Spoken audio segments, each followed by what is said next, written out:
Night view of Tirumala Tirupati దేవస్థానం.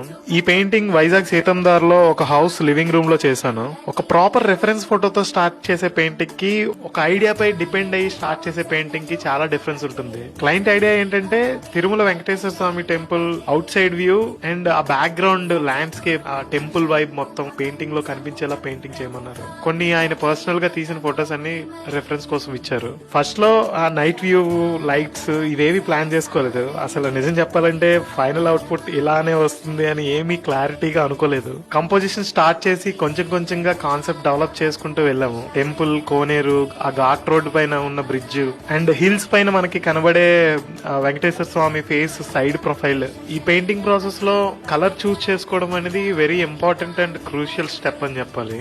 ఎప్పుడైతే night view చేద్దామని decide అయ్యామో, I mean not completely night or dark view, sunset అయిన తర్వాత అప్పుడప్పుడే లైట్స్ ఆన్ చేస్తారు కదా, ఆ టైం అని ఆ లైట్స్ ని దృష్టిలో పెట్టుకొని పెయింటింగ్ చేయాలి. ఆల్మోస్ట్ 15 to 20 ఇమేజెస్ రిఫరెన్స్ తీసుకున్నాము ఈ పెయింటింగ్ కోసం. పర్స్పెక్టివ్ అండ్ కలర్ అన్ని ఒకే పెయింటింగ్ లో వచ్చేలాగా మనము సెట్ చేసుకోవాలి. పెయింటింగ్ చేసిన 11 రోజుల్లో ఆల్మోస్ట్ 9 రోజులు డల్ కలర్స్, డార్క్ వాల్యూస్ తోనే పెయింటింగ్ చేసుకుంటూ వచ్చాము. ఆ లాస్ట్ 2 days లో అప్పటి వరకు నేను రెసిస్ట్ చేసుకుంటూ వస్తున్న లైట్ షేడ్స్, సాచురేటెడ్ కలర్స్ అన్ని పెయింట్ చేసుకుంటూ వచ్చాము. ఈ పెయింటింగ్ లో